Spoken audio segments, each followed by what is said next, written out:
Hey, Eastern Oregon, thank you for joining us this morning on EO AM on EOAlive on this July the 27th, 21 episode. And this is kind of a special deal. Today, it's the first time that we are back in the studio.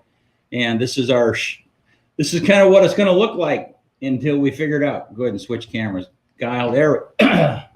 And yeah, it's so different. Yeah. So weird to be like sitting in front of a real camera and not at the desk. Yeah. And this is, I worked on this setup quite a bit last night. And anyhow, but it's way far from perfect. So it'll work. Yeah. It's going to be a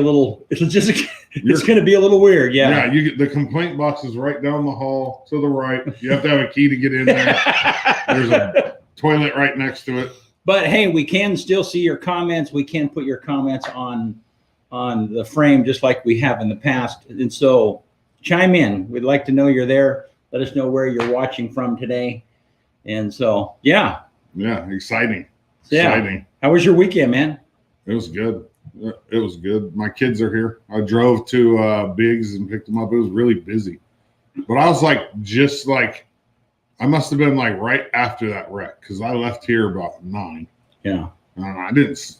Man, that was a crazy. Tell them. I mean, I'm sure everybody's. Hey, good morning, Jimmy. People have heard about it by now, but talk about that a little bit. That's kind of a crazy thing.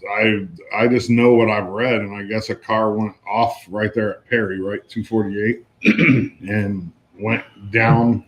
Did it go off the bridge? Or did it go off to the side and go down the embankment? I don't know how the path it made, but I don't either. Anyhow, they ended up on thankfully the river's way low, and that would have been scary because they would have been. But they ended up roof down on the bed of the river. Yeah, and they had to cut the top off the car. Both the parents had to be life flighted, and both the kids were fine. Right? They went to the hospital, but they were. Yeah, I saw a picture on, I think Union County Sheriff, where a couple of the deputies had to take their gear off to wade the kids across the river. Yeah, wow, yeah, that's scary. Yeah, and then I read on social media, of course, there's always comments. Somebody said, "Well, why is there more wrecks in this summer than there was last winter?" I'm like, where do people get their information? How do you know that? Right. Yeah. That was not saying that there wasn't, but how do you know that? Where do you find that information? I know. And then the hummingbird picture, that drives me crazy too. I hope you're watching, whoever wrote that on there. You should really Google whether red dye hurts hummingbirds. You gotta switch to your camera when you do. Yeah. Oh yeah. Well, I'm gonna have to get used to that. You should really Google whether or not red dye hurts hummingbirds and go to Snopes. Snopes is generally pretty close to what, the real truth. And on there, it says that there's no proof either way whether red dye hurts hummingbirds or not. So yeah. And just as a. Yeah. And just so you know, the hummingbirds weren't at my house. So now switch back to the white guy. The hummingbirds weren't at my place. I was at somebody's house and so, it's so funny on social media. People they feel compelled to give you advice. And it's like, if I want advice, I'll ask for it, but it's all right.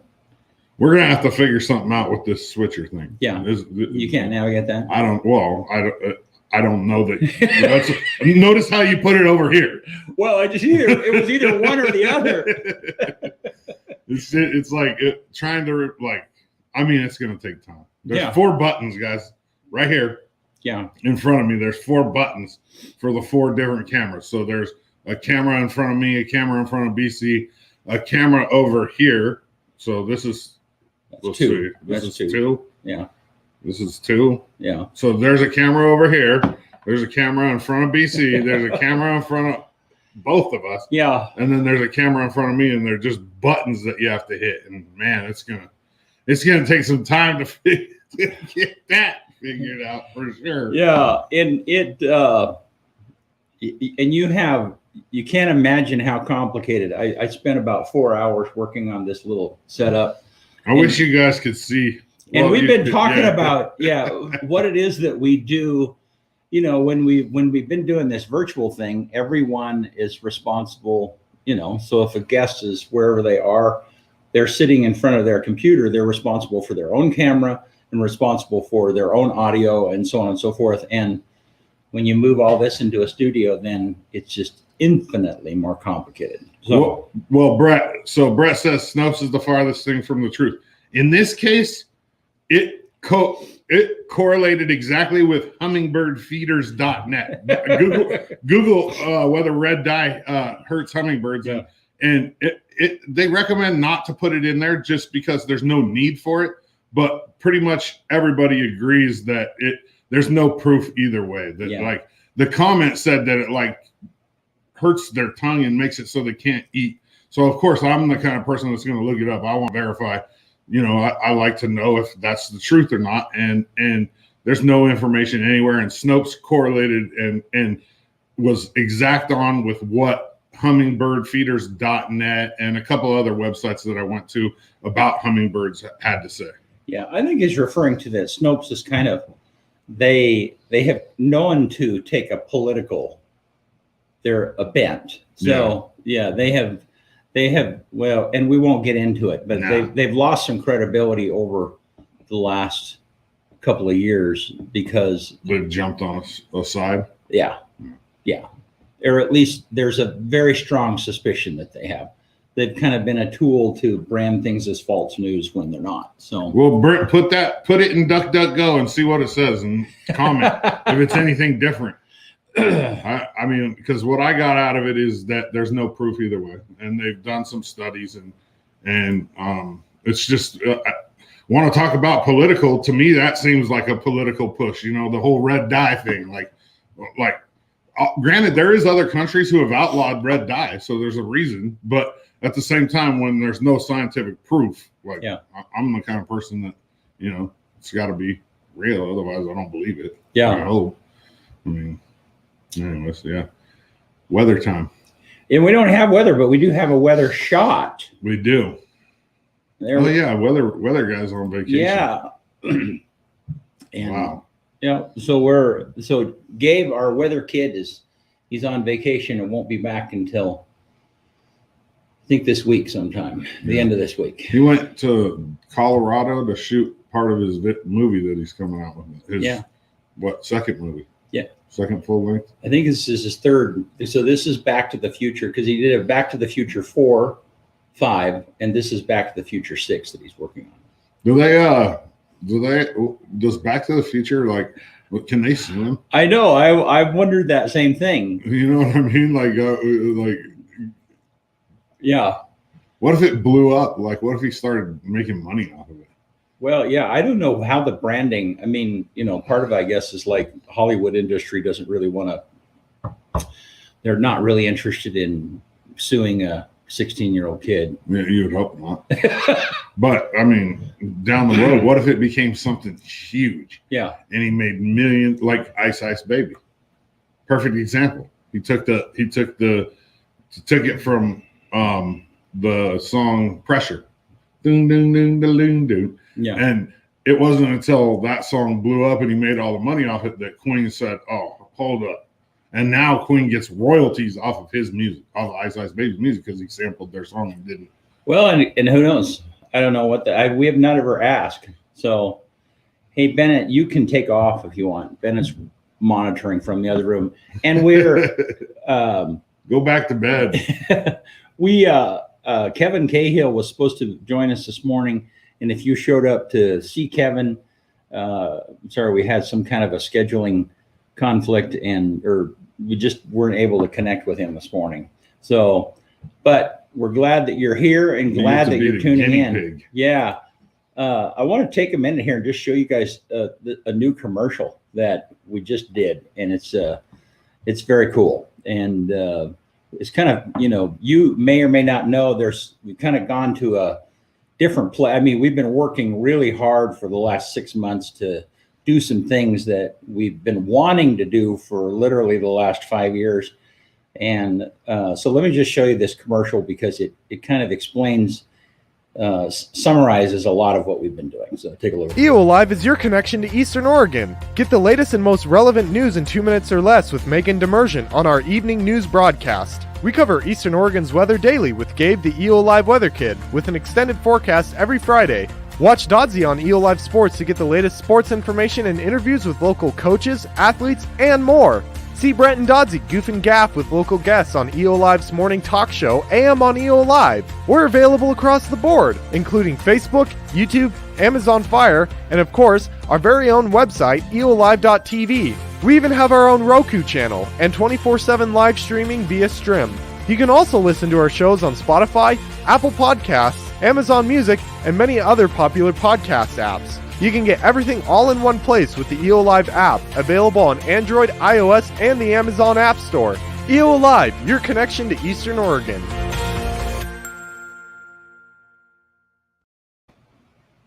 Yeah, that's cool, man. Yeah, Bennett did a great job with that commercial. Yeah. Really good.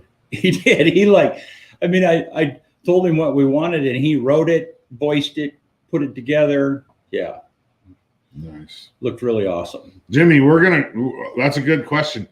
I'll commit to before the summer's over, we will do something cooking wise. And I've been on this diet, so I haven't been cooking at all. So it's been like, it's been crazy, like I don't cook because I've been on this diet and all the food is supplied by them. It's all dehydrated food. It's really good though. It's Metrim right here in LeGrand. They sponsor my sports show, and that's was part of the deal is they advertise with us and sponsor me, and that's basically what's going on. And I've lost over 40 pounds. I'm still trucking. I'm taking a cheat day today. What? Yeah, I'm going to Chinese food. It's my birthday. but see, here's the thing. My mom chose Chinese food, which is fine. Yeah. It's not my favorite thing in the world. I hope she's not watching, but it's not, it's just Chinese food. Yeah. I'm going to eat a bunch of sushi and pad thai. And well, I guess that's not Chinese food. Is that like Thai? But the place here in town, they have everything. So yeah. Well, that's cool. This is thank you. Yeah. Lenore. This is Tanya and I's 14th anniversary today. You got married on my birthday? It was my birthday first. Well, yes. It must have been a sign. Because you're old as dirt, man. Yeah, but if I'm old as dirt, what does that make you? Like, I know, yeah. Moses is in your yearbook? Yes, he is. I know him personally. You rode on the ark? Yeah, we played football together. Yeah, probably. You split toe sandals. Yeah, that's right. Yeah. No. So if you're just tuning in, this is a different look. We're back. We're going to start shooting it in the studio. We will tweak things around. Obviously, it's a little bit crude right now, but we'll get it figured out. And we have a 4-camera setup. You got BC over there. You got the guest cam here, which is my hand. You got me here, and then the wide shot. And who knows? It might look exactly like this, and it might not. I mean, we're going to play with it and kind of see. This is the first time we've been in studio in over, a year and a half? Yeah. Has it been that long? It's been since May. Yeah. Yeah, it's been a year and like 3 months. Well, and the only live studio stuff that we've ever done, it was the Johnny Ball game. You guys did that daily. That's true. But it's a lot of work. I mean, and that's why the whole virtual thing with everyone in front of their own cameras and stuff, it's just their own computers. It's just so much easier. It's so much easier. Yeah. So when you started talking about let's get back in the studio, oh man, it had to happen. It did, but it's funny because these cords I literally bought a year and a half ago because I knew eventually, maybe a year ago, I knew eventually we'd be doing this. So I call this little thing the camera bouquet, and it's right here. Yeah. There's GoPros. There's three GoPros. Yeah. On a platform. Yeah. And then obviously we have the studio camera up here, and then there's this fancy schmancy switcher in front of me that has all these buttons. I guess you could switch 8 different things on it. Well, no. So what you could, yeah. So if you, so move the fader bar up. See, it does a effect. Yeah. Nice. Oh no! Kyle's discovered another toy. Hang on here. Let's cut to DC. Oh, I like it. That's right. I didn't even know you could do that. That's awesome. Yeah, okay, yeah. now I like that you put this in front of me. Yeah. So when you don't use, when you're just doing cuts, you just push the button. Yeah. But But then, oh, that's cool. Yeah, I like that. I didn't know it was that fancy. we need some different music if you're going to use that. Mm-hmm. Yeah, the show's probably going to be a little bit short today. We don't have a guest, so next week on Thursday, Laza Baxter will join us. We usually, it's funny, you guys. I'll just come out and tell you guys this. We usually don't know the guest until the day before. We try and work on them. Yeah. I think it makes it more organic. I don't want to think about what I'm going to talk to somebody about. I just want it to be off the top, and I think it makes it more enjoyable. Like I don't even know Sean Crow, but when that conversation that we had, it just was natural. Just kind of took off. Yeah, it did. Yeah. And that makes it more organic and probably better for you guys, I would imagine. Yeah. And yeah. And people like Sean just have such a diverse background, athletics and writing. And I don't know of anyone. I mean, I've just met very few people that have a foot in both worlds. You know what I mean? Yeah. I mean, normally you get made fun of if you're a fantasy nerd in sports. Well, yeah, and he talked about that. I mean, Yeah. I thought that was really, so between wrestling matches, he would be reading a book on the sideline. Yeah. Can you imagine? I mean, he just had to be endless, Yeah. And I tell you, in high school, he was a monster. I've heard he didn't go here though, did he? Yeah, he played at least a year or two. Did he? Yeah, but he broke his femur. Oh, that's a terrible injury. Yes, it is. It's the Yeah, biggest bone in your body. yeah. I don't know what you do to break a femur, but I know what you do to break a femur. I was coaching a kid and we were in McMinnville baseball. There's a shallow little bloop pop up in right center. yeah, My center fielder was my running back. He's kind of stocky, really fast, and he's running for the ball and he bends down like this, and the right fielder's coming at the same time, and they collided. oh, And his femur, you could hear it. It's his femur snapped, his knee dislocated, and his bottom of his leg, both compound tib fib coming out the skin. oh, And my. they life flighted him from the field. His mom was a what are they called? The trauma nurse. Yeah. So we had 3 nurses, moms on the team, Yeah. and they were all out there. I almost passed out when I got out there. I was the first one out there. And you know how when you think you're going to pass out, things start shrinking like this. Yeah. And so I went down to my knee and I grabbed a hold of his hand. And then they're doing everything. They're working on him. They're giving him an IV. And when they gave him the IV, blood got on me. And I do not handle blood. So here he goes again. and, oh my gosh. The poor kid's almost going into shock. I'm holding his hand. And I'm like, and then they gave him the pain meds and everything was okay. Wow. And they don't cast the femur anymore. What do they do? They put a rod in it. I was going to say They don't cast it. You used to see people back in the old days, they'd be in a full, sometimes a full body cast if they broke their femur. Well, now they just put a rod in it, and he was casted from the knee, like just above the knee down, but the femur was completely out, and it had a rod in it, and he's doing great now. Huh. That was the worst injury I've ever seen in real There's life. a lot of injuries I think there's a lot of bone injuries that they're surgically repairing more than casting. Right. I mean, any complicated injury. Yeah. Uh, I'd prefer not to have surgery. So if it can heal, when I did my wrist, I was on a 1/2-inch corded drill with an 1-inch hole saw. And I was drilling up like this, drilling a hole for a sink, a hand washing sink in the kitchen. And this was when we were doing the tap house. And it bound up and I couldn't get off of it. And it didn't have a clutch. right. So it just spun my hand completely around on it and broke both these bones right here. Oh. Yeah, it was gnarly. And I didn't even go to the hospital for about half an hour. Oh. I just sat there, put some ice on it, and then It wasn't a good experience. I was like, okay, I had to spike my thumb, which is a royal pain in the butt. I don't know if you've ever had a cast, but spiking the thumb means they run the cast up your thumb so you can't move your thumb because they don't want you moving your thumb when you have both these. And it's debilitating. It's a pain. It was my right hand too. So, wow. And we opened 3 days later. Sheesh. Yeah. So the first 3 months, 2.5 months, I was in a cast. You showed me some pictures of the tap house the other day. That's cool. Yeah, it was fun. Cool place. We put a lot of work into that. Well, and you know what interested to me is when you said tap house, I was thinking like a beer tap house.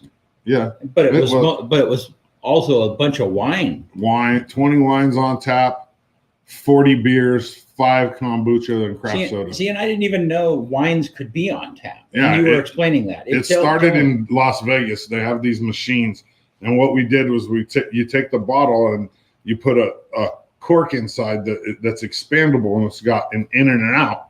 Well, the in is argon because argon is heavier than oxygen. Argon sits on top of the wine and makes it so the wine doesn't oxidize. Well, it's also the mechanism that pushes the wine. The gas is what pushes the wine out. So you have a tap just like a beer, and you pour wine off the tap, and it keeps your wine good for like 10 times as long as having an open bottle.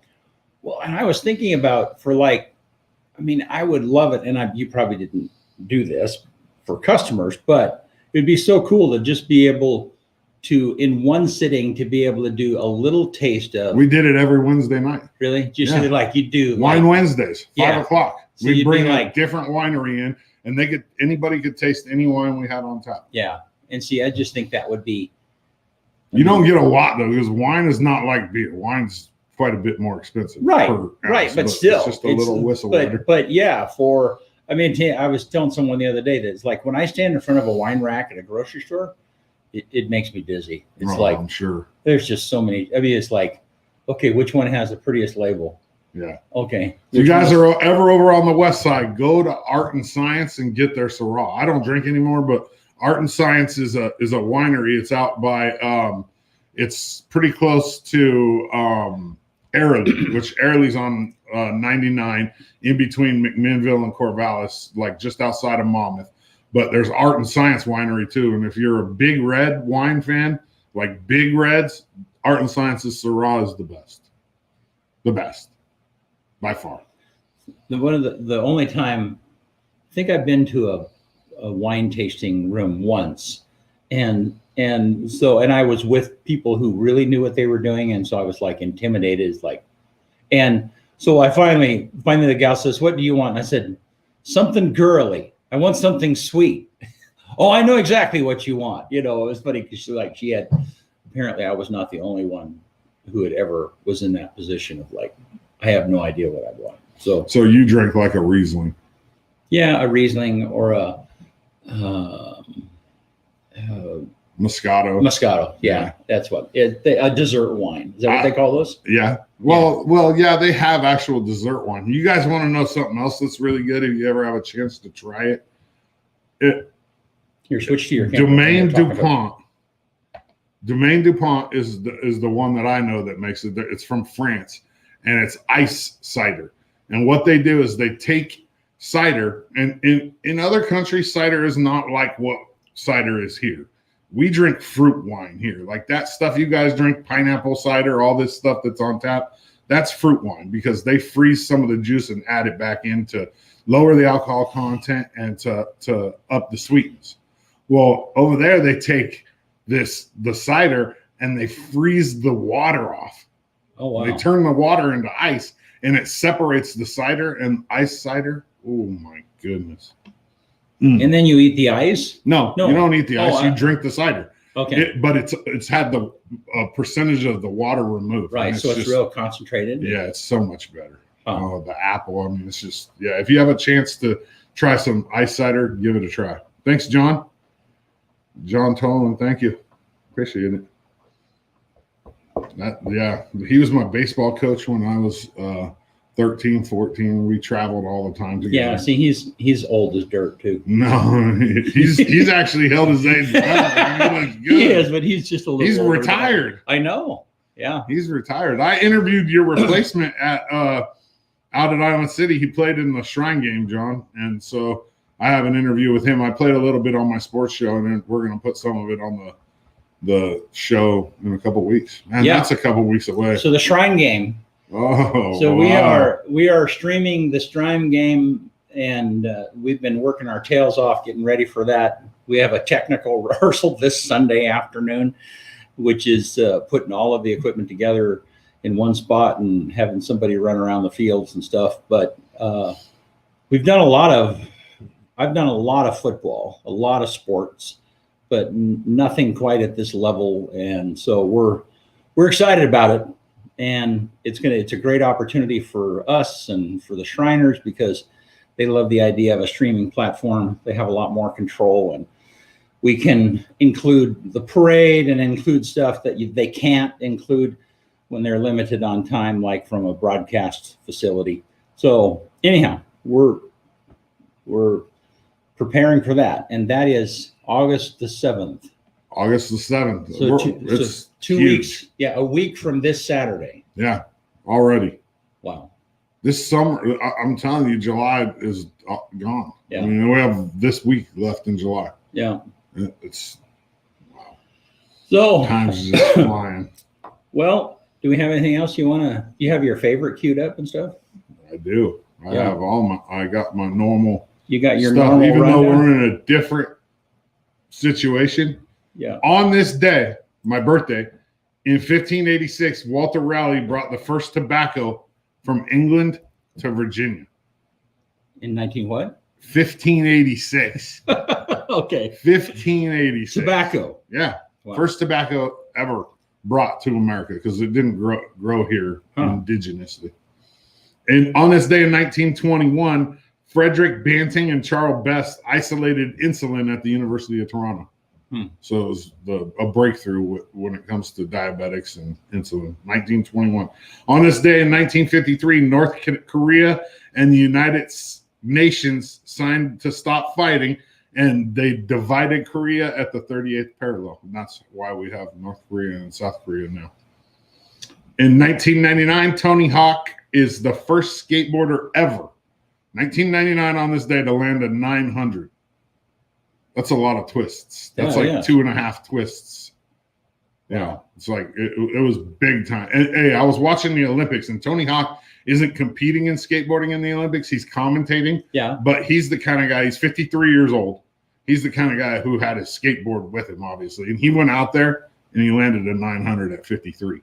Wow. 53 years old, landing a 900 on a skateboard. That's crazy. It's pretty impressive. On this day, in 1991, the #1 song in America was Bryan Adams. Everything I do, I do it for you. Hey, we used to dance to this song at 8th grade dances. Hey, that's a good song. That is in the Chicago era, man. That I listened to Bryan Adams. Sure you do. Yeah, I am absolutely sure. Yeah, that's on one of my playlists. Don't be dissing that. This was the song that I at an 7th grade dance.